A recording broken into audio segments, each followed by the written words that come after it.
Virgo, welcome to your reading for the week of December 14th.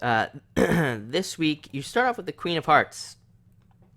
Queen of Hearts is a card of needing to be more compassionate, even to accept more love this week, not to be so rigid in a lot of ways. It's a card of needing to be more flexible, more go with the flow this week, which is, we've talked about this before. That's really the message for Virgo in the first place. Virgos need to learn how to become more kind of go with the flow and kind of need to let go of structure in a lot of ways. The Queen of Hearts definitely would let go of structure.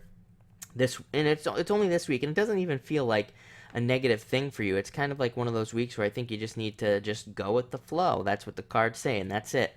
Just like kind of allow things to happen and just realize that you can't, you're not going to be able to probably control things this week at all with this card. And again, that's the message that I'm really getting. So, you're not going to be able to call any shots probably or anything for whatever reason. So definitely just let it go and just kind of go with the flow. I think it'll make it just an easier, lighter week. It's nice because you don't have to be. I think it's kind of like saying you don't need to be the leader this week or anything. It's like people will take care of everything for you, which is really nice.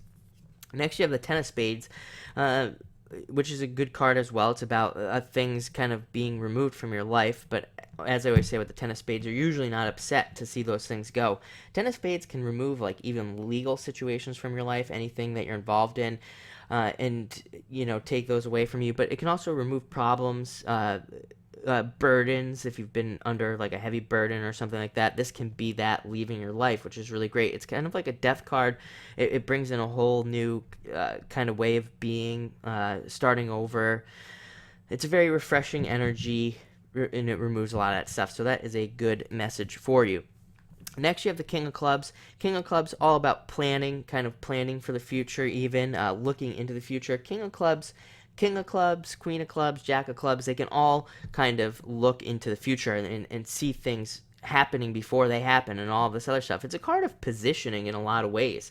Like if you and your final card here speaks to this as well. It's interesting this week because pretty much everybody's reading that I've done so far, I'm only halfway through, but the cards have really kind of like matched up with the card before them, and it's interesting because this is a card of, like I said, planning and positioning, like positioning yourself. It's a card of like if you get a little feeling that something is going to be coming in the future, and this could be for anything, it could be for love, business, whatever the case may be, and you kind of feel like you need to position yourself in a certain way, do it. Position yourself in that way because the King of Clubs is right about the future pretty much 100% of the time.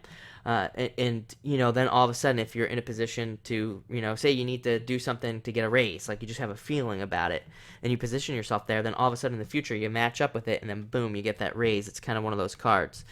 And finally, you have the Six of Diamonds, planting seeds. That totally makes sense for the positioning thing. Planting a lot of seeds to make things happen, to grow. It's a very karmic card. This is a huge message for Virgo. I've said this also in past readings that I read for a lot of Virgos, and a lot of them get sixes like constantly. It's interesting to say the least, because it doesn't happen for any other sign, by the way. And sixes are all about that change of energy, new karma coming in, and finally being able to put energy into things and getting it back. So I would have to say that over 2016, that's going to be a huge, huge thing for you, Virgo, is being able to finally put energy into things that you want to make happen and then getting it back. But more importantly, again, positioning. That word keeps coming up for me. Look at how you can position yourself and for a better future, and look at how you can improve yourself, even like learning new things. The King of Clubs, if he has a feeling on something, he'll dive into a subject and learn as much as he possibly can about it. Even self-learning, learning online, things like that, teaching himself. It's kind of like a card of teaching yourself new things so that you can have a better position in the future. Very interesting. So looks like a great week. Thank you for watching and enjoy.